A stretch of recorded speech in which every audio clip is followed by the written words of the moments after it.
지난 시간에 그리스도가 왜 인간이 되셔야만 했느냐 그 이야기를 했는데, 오늘은 그리스도의 인간성에 대해서 우리 한번 살펴보도록 하겠습니다. 389페이지에 봅니다. 중보자이신 그리스도는 참된 인성을 취하셨다. 메노파, 마르키엄파, 마니교도와 같은 이단자들은 그리스도의 인성에 대해 여러 이유를 들면서 부인했다. 하지만 비이성적이다. 마리아를 빨프로 사용하신 것이 아니라 구원의 근거가 다윗의 혈통으로부터 왔다는 사실을 알리시기 위해 그녀를 사용하셨다. 그러면 다윗의 혈통으로 오셨다는 의미는 무엇이고 창세전에 태어나셨다는 의미는 무엇일까? 그리스도의 신비적으로 성육신을 이성으로 판단한다면 끝없는 의혹에서 벗어나지 못할 것이다. 그 다음 390페이지, 그리스도의 신성에 이어 그리스도의 인성을 설명해 보도록 하자. 그의 몸이 가연적이라고 주장하는 사람들이 있었다. 하지만 성경 여러 곳에서 그분이 육신적으로 다윗의 혈통이라고 말씀을 하고 있다. 주님 스스로도 인자라는 칭호를 선호하셨다. 이것은 여자에게서 나셔서 인간으로 오셨음을 분명히 밝히신 것이다. 천사의 본성을 취하신 것이 결코 아니고 우리 형제와 같은 분이다. 2장에 가서 그 밑에서 넷째 줄에 보면, 하나님이시고 세상에 자신의 영광을 보일 수 있지만 권리를 포기하시고 자발적으로 스스로 비어 모범이 보이셔서 우리에게 권면하시기 위함이다. 바울은 그리스도가 어떤 분이신지를 말하고자 함이 아니라 어떻게 행하셨는지를 말하고자 했다. 사람의 모양으로 라는 말씀은 잠시 동안 자신의 신성을 감추셨다는 것을 의미하기 때문이다. 그분의 육체적 출생을 강조하는 이유는 우리가 그분께 복종하기 위함을 한다. 이거 아주 중요한 내용입니다. 왜 그리스도가 다윗의 혈통에 나셨느냐, 이런 말을 자꾸 하는 이유는 뭐냐? 우리가 그분을 닮아 복종하기 위함을 반영하고 있다는 것을 잊어서는 안 됩니다. 그 다음 동정녀 탄생, 셋째 줄에 다윗의 아들이라 언급하신 후 육신으로라는 말씀을 할 때 이미 그분의 인성을 말하고자 합니다. 마태복음 족보에서 요셉의 족보를 언급하면서 마리아도 같은 가문 출신임을 말하고자 했다. 누가복음의 족보는 아담의 후손임을 말하고자 한 것이다. 다윗의 아들이라고 말할 때는 동정녀에게서 태어났다는 점을 에서만 이해해야 한다. 그래, 인성을 말하고자 하는 거죠. 그리스도는 여자에게서 만들어진 것이 아니라 그녀로부터 났다. 기억했으면 좋겠어요. 여자에게서 만들어진 것이 아니다. 그래서 남녀의 결합으로 그리스도가 태어난 것이 아니다라고 봅니다. 여러분, 그냥 우스갯소리입니다. 산타클로즈의 본래 이름이 뭡니까? 세인트 니콜라스죠. 지금 제가 어느 잡지 회사에서 글을 하나 써달라 그래서 산타클로즈와 산타클로즈의 역사적 배경을 교회사적으로 어떻게 산타클로즈가 되어졌느냐, 그 이야기를 제가 지금 살피고 있거든요. 책을 읽으면서. 이게 종교개혁 때 보면은 니콜라스라고 하는 사람에 대해서 전혀 언급이 없어요, 실제로. 그러니까 전에도 말씀드렸다시피 산타클로즈는 19세기에 와서 만들어진 인물이에요. 이제 미국으로 이민해 온 그 네덜란드 사람들이 이 사람을 이제 떠올려서 아이들에게 뭔가가 좀 이렇게 교훈을 주고 싶어서 이것을 이제 가상으로 만들어내기 시작했죠. 그게 이제 미국에서 시작하는 거예요. 산타클로즈라고. 근데 지금에 와서는 이제 예수님 자리에 산타클로즈가 앉아 있는 것이죠. 정말 재밌는 것 같아요. 그래서 예수님의 본래 산타클로즈였던 니콜라스는 12월 6일 날 죽었거든요. 그래서 12월 6일 날이어야 하는데, 근데 12월 6일 날 안 지키고 12월 25일 날, 그리고 산타클로즈를 위해서 사람들이 양말을 걸어놓자. 저도 우리 애들 보고 양말 걸어놔라 했거든요. 양말을 왜 걸어놔야 이유다 모르고 그냥 걸어놔라 그랬어요. 양말을 걸어놓게 된 이유는 니콜라스가 이제 가난한 사람들에게 몰래 금을 이제 가져다 주는데 굴뚝에서 딱 떨어뜨리는데 이게 굴뚝에 떨어뜨려서 밑으로 가야 되는데 이게 젖은 양말을 말리기 위해서 화로 옆에다가 걸어놓은 양말에 뚝 떨어진 거죠, 이게. 그래가지고 양말이 유래가 되어져서 사람들이 이제 양말을 걸어놓는 현상이 나타난 거죠. 그리고 아이들을 위해서 이제 가상적인 이제 니콜라스를 지금 이제 크리스마스 날로 당긴 거죠, 이제. 당겨놓고 이제 하는 거니까. 정말 지금 우리나라 지금 빼빼로 이제 우리 지금 태어나는 애들 요런 산이나 요런 연이나 요런 애들은 아마 분명 그 빼빼로가 옛날부터 있어 왔던 그건 줄 알 거야. 그죠? 그래가지고 빼빼로 11월 11일 만들면은 사줘 그럴 거예요, 분명히. 이거 못된 인간들이 만들어 놓은 것을. 그것을 아니라는 것을 말해줘야 되는데, 아니라는 것을 말해주면 왕따를 당하니까. 이제 반드시 그렇게 될 거예요. 여러분 한번 보세요. 한 20년, 30년 지나면요. 11월 11일 날, 또 뭐, 짜장면 먹는 날도 있다면서요. 그건 무슨 열이에요?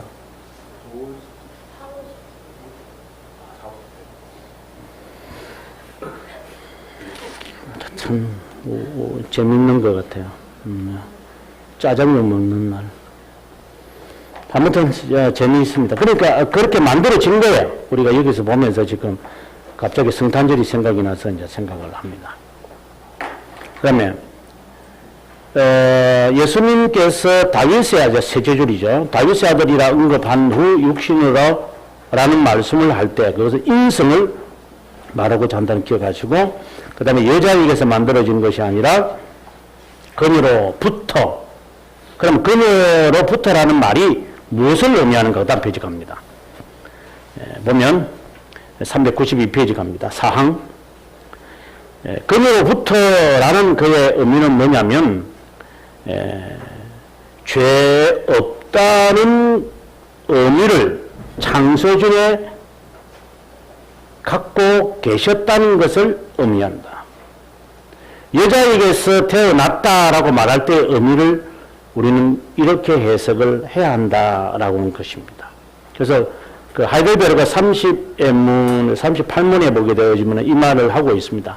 동정녀 탄생을 왜 언급해야 되느냐? 이렇게 하게 될 때 동정녀 탄생은 죄 없음을 말하기 위함이다. 이렇게 말합니다. 그래서 그 RSV라고 하는 성경 아시죠? Revised Standard Version이라고 하는 이 성경에는 이게 참 문제가 됐죠. 이사야 7장 14절에 나오는 여자에게서 이렇게 woman이라는 말로 번역을 했어요. 이거는 안 된다라고 하는 것이죠. 그래서 virgin이라고 반드시 virgin이라고 해야 된다라고 하는 거였습니다. virgin이지 어떻게 한 여자냐? 이건 굉장히 당시에 자유주의 신학자들이 여자에게서 태어난 것을 말하고자 하지 동정녀라고 하는 이 말은 이 사람들은 싫어했기 때문입니다. 그래서 이것은 우리가 고소하는 것이죠. 이제 그것처럼 동정녀 탄생이라고 우리가 굳이 말하는 이유는 뭐냐? 죄 없는 여자가 낳은 분이 아니라 여자에게서 나온 분. 그래서 동정녀라고 하는 것입니다. 그 다음에 이제 14장에 가서 한 윗격간의 두 번성이라, 이게 상당히 어려운 말인데 이 말에서 우리가 좀 유의해야 될 게 있습니다. 이거 보면 두 본성에 관한 이야기는 신학적으로 말하면 단성론 논쟁이라고 그런 겁니다. 단성론 논쟁입니다. 이거는 단성론 논쟁. 그래서 단성론 논쟁에서 나오는 세 인물, 칼빈은 두 사람밖에 언급을 안 합니다만은 본래는 아폴리나리스와 그 다음에 네스토리우스와 그 다음에 유티케스, 이렇게 세 사람을 생각해야 됩니다. 근데 대체적으로 이 사람은 생각 안 하고 되게 이 두 사람을 봅니다. 이 네스토리우스의 가장 중심 사상이 뭐냐면은 구분된 두 본성을 말합니다. 이게 이제 이분의 가장 큰 이단성을 이야기했고, 유티케스는 뭐라고 해야 되나,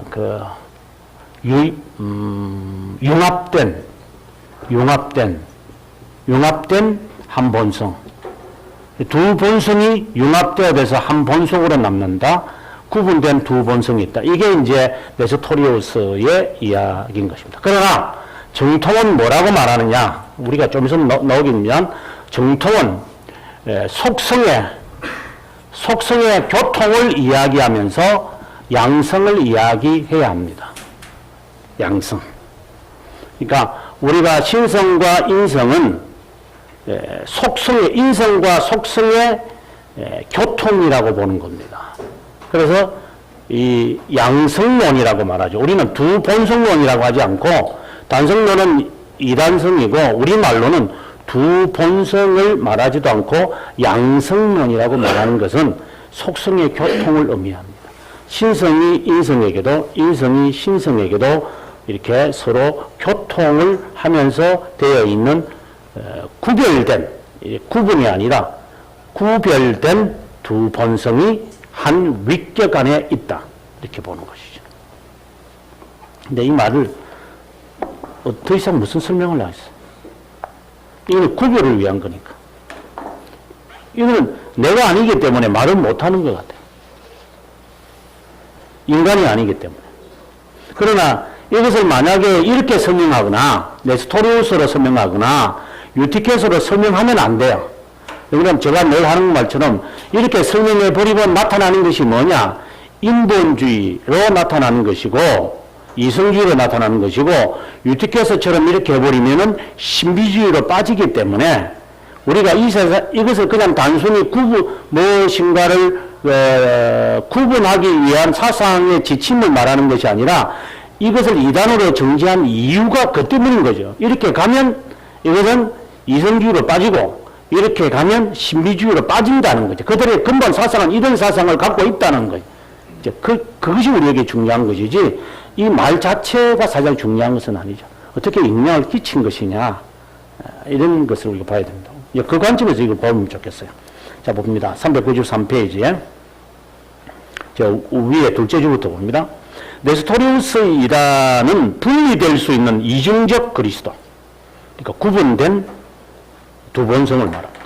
유티케스 이단은 위격의 연합이 한 본성을 파괴했다. 어떤 본성을 파괴했느냐? 인성을 파괴시켰다. 그래서 신비주의로 빠진 거죠. 16세기 이단자 미카엘 세르베투스는 성육신 하기 전에는 단순히 허구적 형상이었다가 육체가 되었다고 억지 주장한다. 하지만 영원하신 하나님의 독생자는 선지하신 로고스로서 위격적 연합으로 인성을 취하셨다. 이런 진리가 유지되지 않으면 우리의 구속은 상상에 불과할 것이다. 말씀이 육체가 되었다고 말할 때 첫째, 육체로 변했다고 말해서는 안 된다. 육체로 변했다라고 말하면, 그래서 사람들은 성육신이라는 말을 사용 안 하려고 그래요. 아시죠? 성육신이라는 말은 화육신이라고 하는 사람도 있어요. 예. 어떤 용어로 쓰는 간에 영어는 똑같은 것 같아요. 정리는 똑같은데 한국말이 문제인 것 같아요. 저는 제 기분 같아서는 기독교 강요를 이름을 바꾸고 싶지만 선배들이 꾸중할까 봐서 못 바꾸고 있을 뿐이지만 그거 같은 것 같아. 한국말은 좀 부족한 것 같아. 무엇인가 표현하기가. 두 번째, 하나님의 아들이신 분이 인간의 아들이 되셨다는 것은 본질의 혼동이 아니라 위격의 연합이라고 말해야 된다. 위격의 연합이다. 이것은 위격 안에 있는 본성이 연합되어졌다고 보는 것이다. 신성과 인성의 결합이고 각 본성의 특성은 온전히 보존된 채로 유일하신 그리스도를 구성하고 있다. 인간에게는 이 신비와 유사한 면이 없기 때문에 가장 적절한 것으로 예를 든다면 인간의 본질, 두 본질로 구성되었다고 하면 될런지 모르겠습니다. 영이 몸이 아닌 것처럼 몸도 영이 아닙니다. 그래서 우리가 이렇게 생각하면 되는지 모르겠어요. 우리의 육체하고 영이 지금 굉장히 멋있게 결합되어 있지 않습니까? 안 그렇습니까? 내 정신, 내 몸. 이걸 어떻게 설명합니까?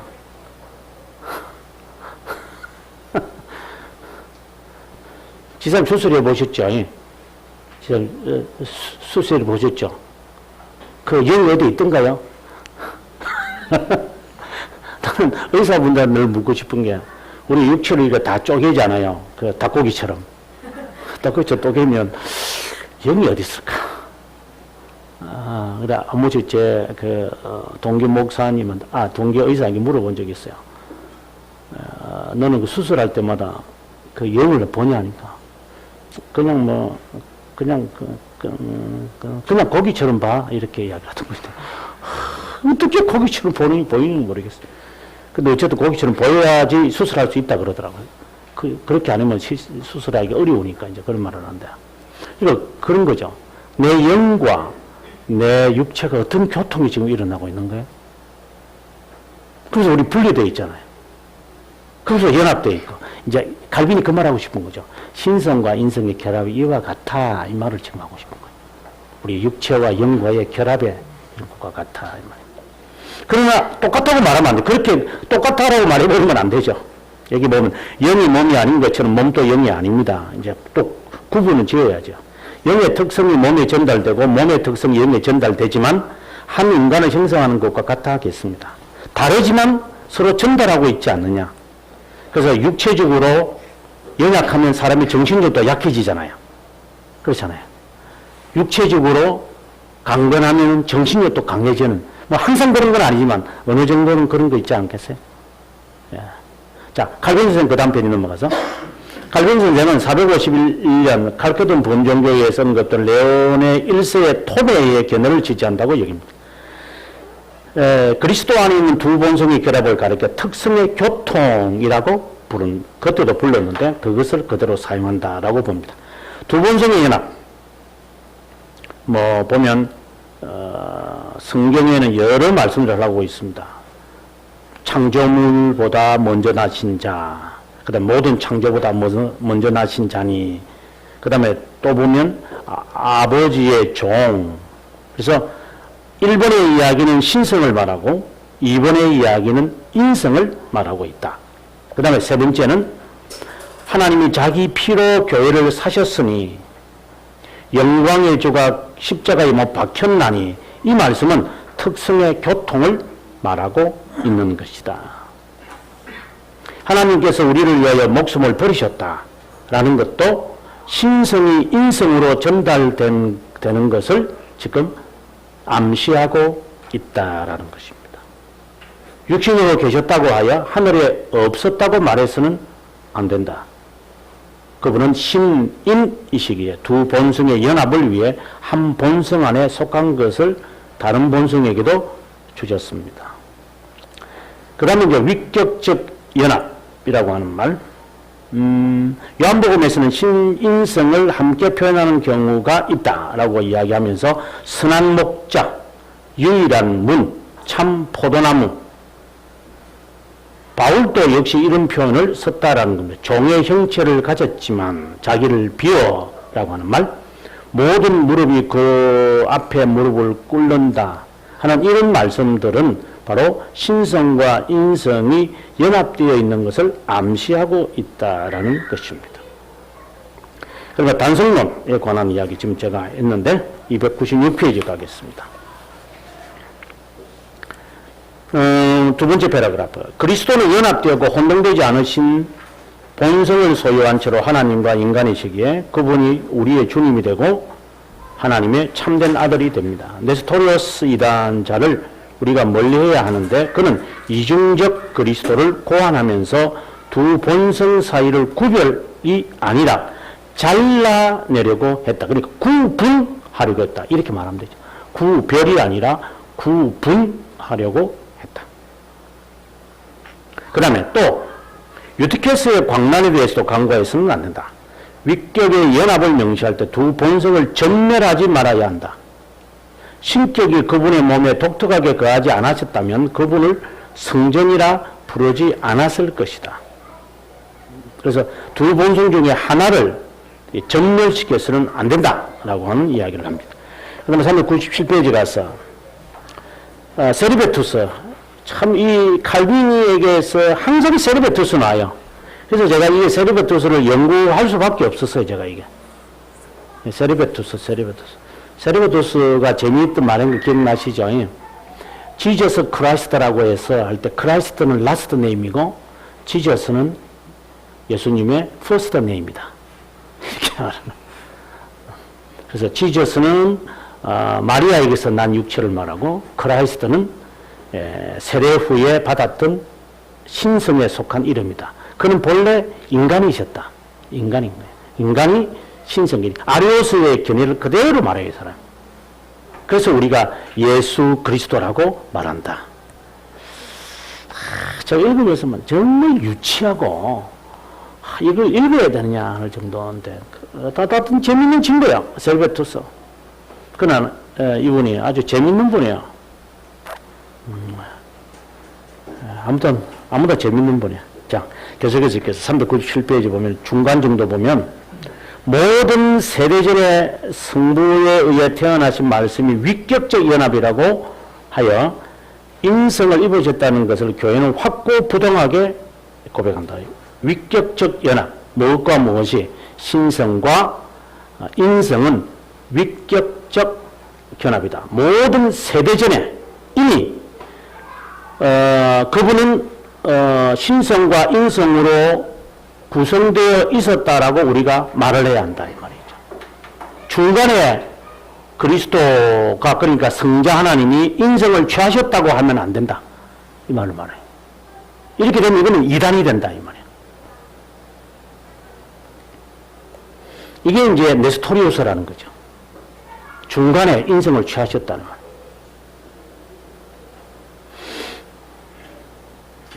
족장들은 하나님을 아버지라 불렀고 그리스도께서 오신 후에는 아버지 되심이 더 분명해졌다. 왜 우리가 늘 하는 말은 제가 주일날 이제 저희 교회에서 제가 그런 말을 했는데 이제 네스토리오스의 한 면을 제가 이야기해 볼게요. 이게 이제 하는가의 예를 들면 돼요. 우리가 여기 지저스라고 합시다.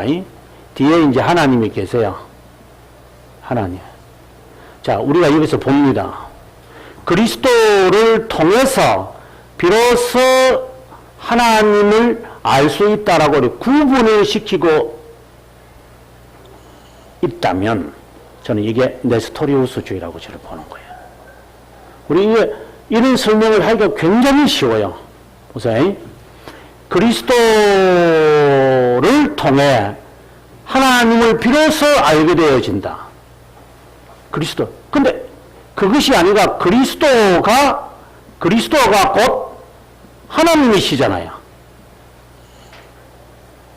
그렇게 말을 이해해야 되는데 문자적으로 이야기를 해서 그리스도와 하나님을 구분시키는 경우 이게 네스토리오스의 표현인 거죠. 우리가 이렇게 듣는 경우가 많죠. 그리스도를 따로 이야기하고 그리스도 때문에 하나님을 비로소 하나님의 본체를 아는 것처럼 그래서 그리스도는 마치 그 밀랍의 인형처럼 본체는 뒤에 계시고 그리스도가 앞에 짠짠 하고 나타나서 그래서 내가 하나님 보여줄게. 하나님 이런 분이 아닌 이분이 하나님이신데 예, 그렇게 생각하지 않고 그분을 통해서 이분을 알게끔 하려고 하는 것이 아닌가. 이런 개념을 갖는다면 저는 이게 네스토리우스주의다.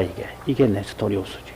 근데 우리가 설명할 때 그렇게 자체 설명할 수 있기 때문에 그래서 제가 제 책에서 제가 요한복음 3장 16절을 한번 설명해봐라 이 말을 제가 하는 거예요.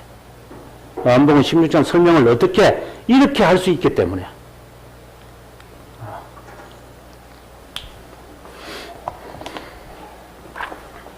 가끔씩 아시고 하는지 모르겠어요. 어떤 때는 잘 모르시고 하시는 분도 있으리라고 생각이 들었을 거예요. 그 다음에 이제 넘어가서 397절 밑에 그리스도께서 육신으로 나신 이후 아들이 되심이 시작되었다고 하지만 바울은 그리스도의 육체를 입은 아들이라고 말한다. 그 다음 페이지 398페이지 신자들이 양자 등으로 그분의 아들이 되는 것과는 다르다. 이것은 우리가 아다시피 그거하고 같잖아요. 저기 하이델베르크 33문하고 똑같은 이야기예요. 지금 이게. 그 밑에 제가 써놨습니다만 하이델베르크 33문에 보면은 이 말을 했는데 칼빈이 이미 이 말을 하고 있어요. 그분은 본질상 아들이고 우리는 그분은 참된 독생자고 본성상 인성을 소유했기 때문에 그렇게 보여지는 겁니다.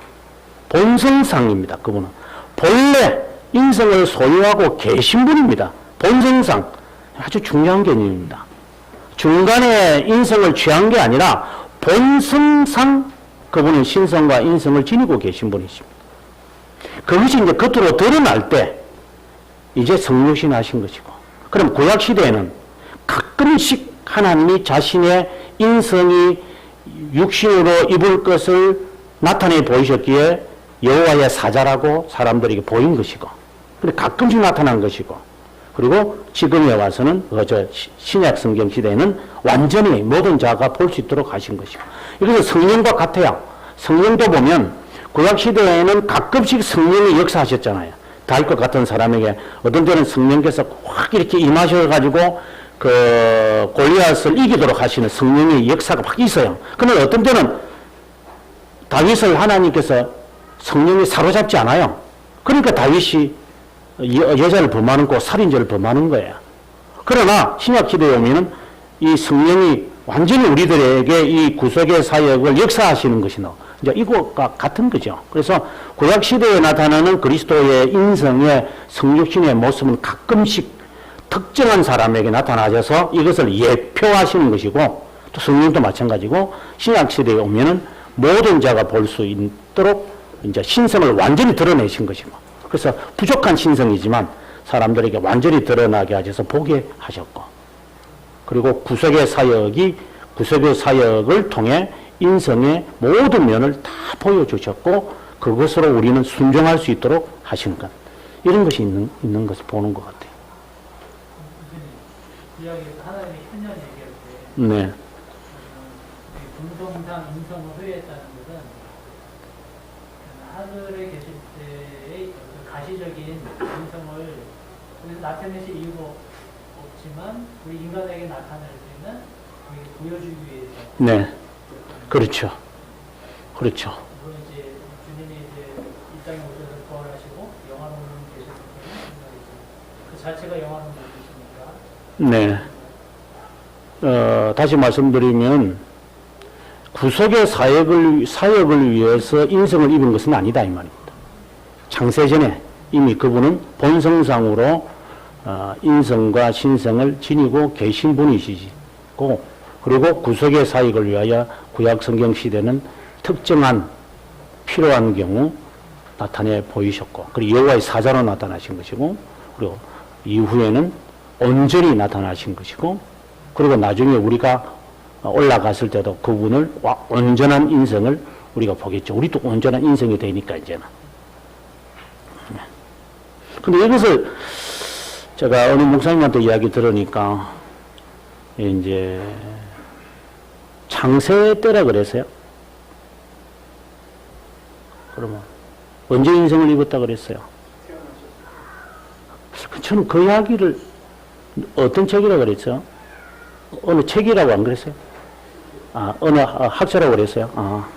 나는 그 이야기를 듣고 좀 깜짝 좀 놀랐어요. 그러면은 성부 하나님과 성자 하나님의 차이는 어떻게 되나? 똑같이 신성만 있으시다가 구석의 사이에서 둘 중에 한 분이 인성을 입어줘서 비로소 성자가 됐나? 이런 개념도 막 생각이 나고. 근데 교수님, 제가 찾아본 지난번에요. 조모레이 책에서 정확히 나오는데요. 네. 조모레이가 수리응답을 해설하면서 네. 그게 비커임이 됐다고 비커미라고 써있다고 하면서 B가 아니라 비커임이 된 거다. 라고 이제 영어를 책이 없어서 사용하지 못했는데요. 한국말을 가르치고 그 비커미 된 쪽에 수리응답 보니까 실제 비커미가 돼 있더라고요. 그래서 과 이제 조모레가 이렇게 해설하는 것을 레슨에서 신학으로 잘 이렇게 예, 그 설명을 저희 교회에서 제가 설명을 잘 해드렸어요. 다른 의견이긴 한데요. 아까 전에 그 얘기 때문에 의견인데 인성의 부분에 있어서는 인성이라는 거는 사람이잖아요. 사람 인성인데 인성이 반드시 창조 전에 있어야 되는 건가? 제가 그 부분에서 잠깐 퀘스천 마크가 있는 게 인성이란 말 그대로 인간이라는 건데 인간의 제한성을 성육신 하시면서 그 육체를 입고 오셨을 때 물론 이제 그 마리아의 몸을 통해서 오셨을 때 그 인성을 그게 인성이 온전한 인성이 아닌가? 아니죠. 저는 그래 안 보죠. 왜냐면은 근데 그렇게 되면은 신성만 왜냐면 영원성을 생각하면은 사실 인성이라는 거는 제한되기잖아요. 아니죠. 인성이라는 개념을 네, 말도 인간이잖아요. 아니죠. 지금 이제 우리가 말하는 인성이나 인간이라는 개념은 보세요. 예수님이 계실 때에 육신으로 30년 동안 계실 때의 육체와 부활한 육체는 다르잖아요. 그러면은 지금 인성이라고 말할 때 인간이를 좀 말씀하시는데 어느 인간을 말씀하시는 거예요? 30년 동안 있는 인간을 말씀하신 거예요. 그 이후 부활한 주님의 입으신 육체의 인성을 말씀하시는 거예요. 근데 그 육체의 인성도 결국은 부활하셨다는 그 과정 속에서 네. 말 그대로 다 이렇게 십자가의 자국이라는 게 다 있잖아요. 그렇죠. 그게 있는 거하고 상관없이 그냥 통과하잖아요. 그래서 창세전에 갖고 계신 인성은 완전한 인성이고 육체를 입으셔서 오시는 인성은 불완전한 육체를 즉 우리가 지금 이야기하는 타락한 육체의 모습을 갖고 있는 죽고 아픔을 느끼는 불완전한 인간의 육체고. 근데 그 결국은 그 신성이라는 게 그것도 하나의 그 단성 저도 지금 그 교수님 그 정통 이단 그 책을 읽으면 그 생각이 들더라고요. 인간이라는 게 인성이라는 게 결국 인간의 그 본성이잖아요. 그 단순히 완전한 것은 또 다른 신성을 그러니까 우리가 설명하기 위해서 좀 어떤 그런 합리적인 그런 내용을 하기 위해서 우리가 완전한 그 앞에 타이틀 붙였지만은 인성이 아니라 그 또 다른 신성이지 않느냐. 나중에 목사님 그 대교리 문답, 대교리 문답이 아니라 그렇죠. 대교리 문답 36문을 꼭 한번 읽어보세요. 읽어보시면 신성과 인성을 영원토 가지고 계셨다라고 말하고 있어요. 대교리 문답 36문. 네.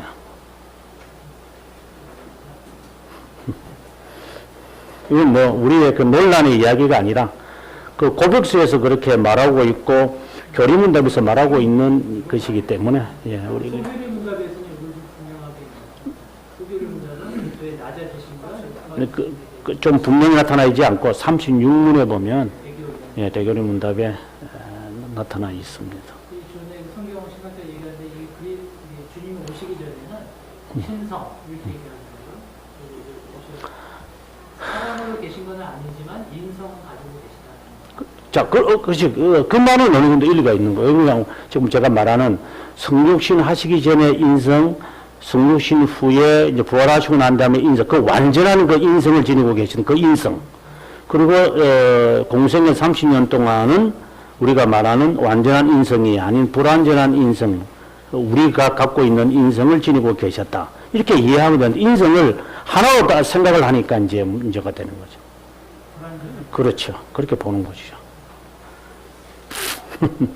나중에 좀 더 깊게 이 부분을 좀 읽으시면 될 것 같아요.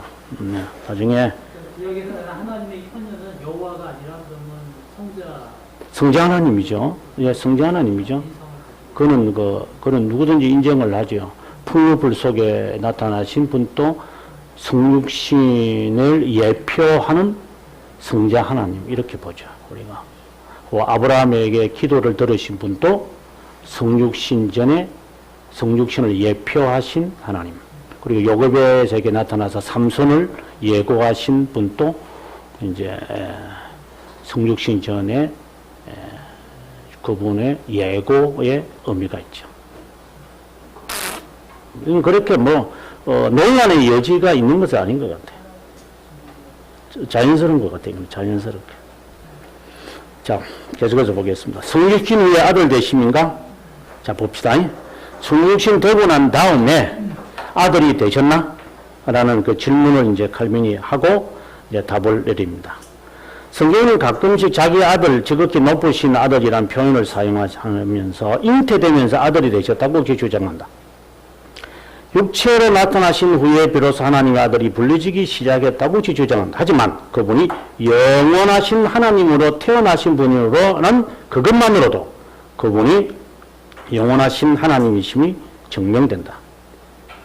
육신으로 나타나신 하나님이시라는 단 하나의 이유만으로도 그분이 스스로 취하신 중보자 유격을 지니셨음을 증명된다. 그 다음 인간의 아들, 여기 아들이라는 단어에 집착한 나머지 그리스도께서 하나님의 아들이신 것은 인성을 따르기 때문이라고 주장한다. 세베투스는 그림자처럼 있다가 말씀을 통해 아들로 태어났다고 말한다. 하지만 그리스도는 아브라함과 다윗의 씨로 태어나며 육신을 따라 인간이 되신 분이다.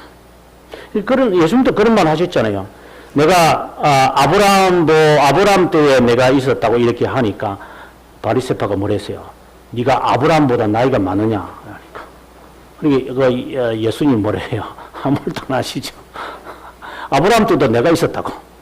그러니까 이 사람도 이해가 안, 나이가 세파는 33살밖에 안 된 게 아브라함, 그렇지, 50도 못 된 게, 그러니까 아브라함 시대에 있었다는 게, 그러니까 벌써, 예수님은 이미 그 전에 계셨다는 것을 이미 말하고 계시는 것이고, 유대인들은 이해를 못 하죠, 이게. 이게 새파란 게 말이야, 이게. 아마 예수님은 장가 안 가셨으니까 상투도 안 올렸을 텐데, 예를 들어 우리나라 말로 한다면. 이제 이해가 안 되는 거죠, 그들로서. 그러나 주님의 그 인간 되심은 이미 예고된 것이었고 인성을 이미 지니고 계셨음을 그 스스로가 이미 말씀하고 계심을 우리가 알 수 있습니다. 그 다음에 우리가 이제 구속의 사역에 대해서 삼중직에 관해서 봅니다. 이것은 그리스도가 우리를 위해서 행하신 것을 우리가 이렇게 정리한 것입니다. 보면 15장에서는 삼중직을 이야기하고 그 다음에 16장에서는 사도신경 해설이라 이래가지고 죽으시고 부활하시고 승천하셨음을 이야기하고 17장에 가서는 오직 그리스도만이라고 하는 의미로 이제 은혜와 구원을 우리에게 베푸신 것을 이제 말하게 됩니다. 우리가 보통 이제 개혁신앙 이렇게 하면은 파이브 솔라를 이야기합니다.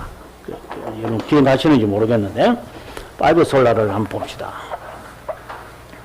파이브 솔라를 보면 먼저 솔라 피데, 솔라 그라치아, 솔라 스크립추라. 자, 이 세 개를 1530년에 이제 멜랑우톤이 까를 5세에게 제안한 내용입니다. 그죠? 그리고 난 다음 칼빈과 개혁신학자들이 이것을 보고 이것은 불충분하니 여기에 둘을 더 보태라. 그래서 했던 게 뭐냐면은 솔리데오 글로리아를 붙였고 그 다음에 하나 더 솔루스 크리스투스 이렇게 했던 겁니다. 이렇게 해서 5개의 파이브 솔라를 하고 칼빈이 그러면은 이것에 대해서는 우리가 사인할 수 있다. 이것은 이제 서명을 이제 해서 종교개혁의 정신을 이제 파이브 솔라 솔루스다 이렇게 이야기를 해요. 그래서 종교개혁의 정신은 3개를 말하면 안 돼요. 5개를 말해야 돼요. 3개를 말하는 것은 로마 루터주의가 했던 것이고 그래서 둘을 더 보태야 사실상 종교개혁의 정신을 말하는. 그래서 제가 처음 한국에 왔을 때 종교개혁 기념을 하면서 저보고 종교개혁에 대한 논문을 발표하라고 그래서 제가 파이브 솔라저를 제가 발표를 했어요. 그러니까 어느 학자가 하는 말이 좀 충격을 받았다고 이야기를 하시는데 분명히 이 역사적으로 알아야 돼. 이까지에 대해서 부족하다는 것을 느낀 거예요. 그래서 칼빈은 반드시 이 둘을 더해야 된다. 반드시 더해라. 그래야지 내가 서명을 할 수 있다. 그래서 이제 루터주의에 서명을 하게 되어지거든요. 그래서 우리가 칼빈이 오늘 또 우리가 이것을 지금 보면서 마지막 17장의 제목을 제가 오직 이제 그리스도라고 하는 제목을 제가 붙이는 이유도 그 때문인 겁니다. 칼빈은 굉장히 이것을 중요하게 그는 바라보고 있었다는 것을 알 수 있습니다. 자, 13장 잠깐만 우리가 읽고 마무리합시다. 399페이지. 그리스도는 기름 부음 받은 자라는 뜻이다. 이스라엘 백성이 늘 기다리며 대망했던 메시아.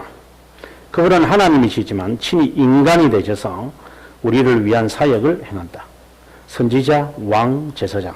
그래서 우리가 그리스도의 사역을 이해할 때 3가지로 이해하라는 거죠. 선지자의 주된 임무는 말씀 선포다. 율법을 현실에 맞게끔 해석한다. 이것은 그리스도를 통해서만 율법이 해석될 수 있다는 것을 말하는 것이고, 두 번째, 왕의 주된 임무는 세금을 내는 국민들을 보호하고 싸우는 것인데 끝까지 하나님이 우리를 보호하신다라고 하는 것입니다.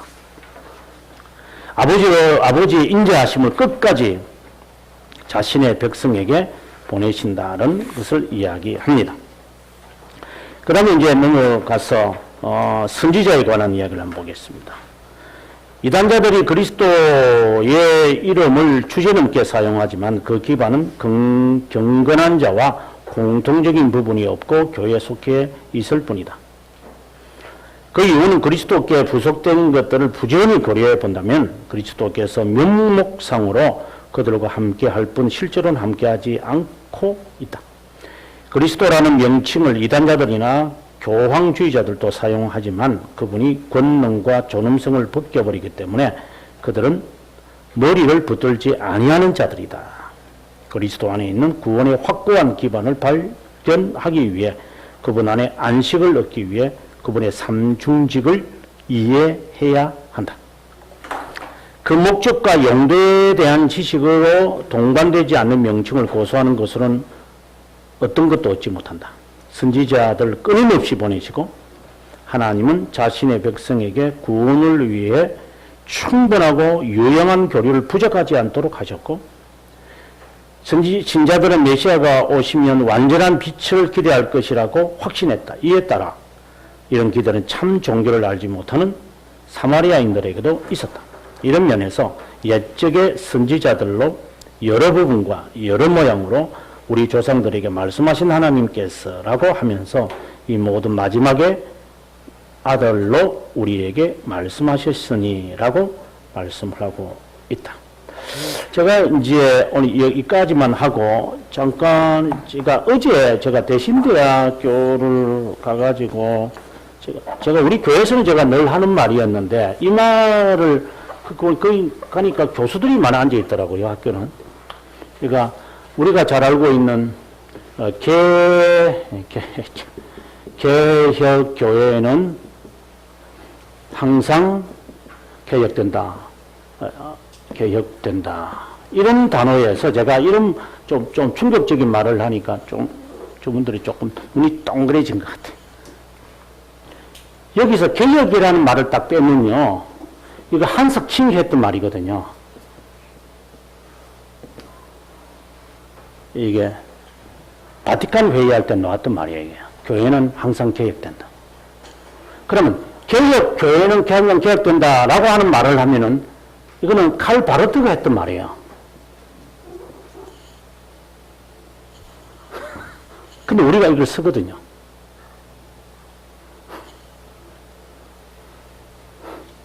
그럼 도대체 이거 어디서 나왔노, 이거? 이 단어가, 이거. 이러면 이제 몰라요, 또. 그래서 제가 이제 마무리를 하면서 이 단어가 어디서 나올 것 같아요? 그러니까 전부 다 멋들어가지고 가만히 서로서로 보고 있으시더라고. 그래서 제가 이제 결론을 내리는 게 우리 좀 족구 없는 이야기는 하지 맙시다. 이런 이야기를 제가 하면서 물론 17세기에 이제 부터 보에티우스라고 하는 사람이 이 말은 하지 않아요. 예, 개혁교회는 하고 이렇게 문장을 만든 게 아니고 그의 책 속에서 이 말이 나와요. 개혁교회는 땅땅땅땅땅땅땅 가져 한참 문장 뒤에 가서 개혁된다. 이런 말을 해서 이제 우리가 이 어원을 찾아서 억지로 끼워 넣을 수는 있지만 실제로는 이 말은 제가 볼 때는 개혁교회가 사용해야 될 단어는 아니죠. 이 단어. 우리는 이걸 사용을 해서 타락한 교회를 막 하고 이런 의미로 사용하는 것이지만 제가 볼 때는 좀 이 말 자체도 좀 조심해서 써야 되는데 많은 지도자들이 조심 없이 그냥 막 두고 쓰는 것 같아요. 좋은 말이니까. 저는 이런 말 쓰지 말라고 늘 하면서 제가 이런 고상한 말을 자꾸 만들어내지 말고 우리 것도 아닌가. 차라리 제가 하는 말은 그 포스도 테네브라서 룩사라는 말은 고상한 말이니 그 말은 쓰라고 내가. 그거는 모르면서 다른 말을 자꾸 써서 마치 우리 것인 양으로 한다면 그거야말로 정말 멋쩍은 것이 아닌가. 그 로만 가톨릭이 쓰는 단어를 우리가 써야 할 이유가 뭐 있을까 하는 생각을 가져보는 것이죠. 근데 저는 알아요. 왜 저 단어가 우리 교단에 사용되어졌는가, 누가 시작했는가 제가 알고 있어요. 제가. 근데 그분이 이제 칼 바로트를 전공했어. 지금 살아계시기 때문에 말했다가는 그냥 큰일 날 것 같으니까 믿지만, 그거는 잘못된 말이죠. 제가 공부할 때는 저런 말을 안 썼어요. 우리 때는. 근데 제가 한국에 오니까, 그때 2년도 딱 오니까, 뭐 그냥 막, 우리 학교에서도 막 쓰더라고. 그래서, 이게 왜 이렇게 쓰이지? 이제 갑자기, 내가 아직도 공부를 덜 했나? 생각을 제가 순간적으로 한 적이 있었죠. 이 단어는 좋은 문장은 아닌 것 같아요. 근데 우리가 그냥 쓰니까 지금 이 문제인 것 같아요. 아까 제가 말한 대로, 성탄절이 12월 25일이 아니다. 뭐, 이런 거가 마찬가지. 이게 혹시 고정화 될까봐 저는 염려스러운 거죠. 이런 문장들이 우리에게서. 자, 다음 시간에 이제 15장 2항부터 하기로 하고요. 기도하겠습니다. 하나님, 저희들에게 지혜를 주셔서 그리스도에 대한 지식이 얼마나 고상한지, 신앙생활을 수십 년 하면서 그리스도를 알아가는 것이 얼마나 고귀한 것인지, 비로소 깨달아야 될 때 이제는 주님이 부를 때가 되어졌음을 정말 마음이 안타깝게 생각합니다. 그리스도를 아는 것이 너무나도 위대하다는 사실을 좀 이른 나이에 깨달아서 내가 살아도 주를 위하여, 죽어도 주를 위하여, 먹든지 마시든지 주를 위하여 산다라고 하는 이 고백이 자연스럽게 우리 안에서 흘러나와 어떤 일을 직면하더라도 그분을 위해서라면 우리의 삶까지도 내려놓을 수 있는 참된 고백이 우리의 삶을 지배하도록 은혜 베풀어 주셔서 사랑하는 선배들이 그렇게 말했던 솔루스 크리스투스, 오직 그리스도만으로 만족한다는 이 진정한 외침이 우리 자신의 고백이 되기를 바라옵고 예수 그리스도의 이름으로 기도합니다. 아멘.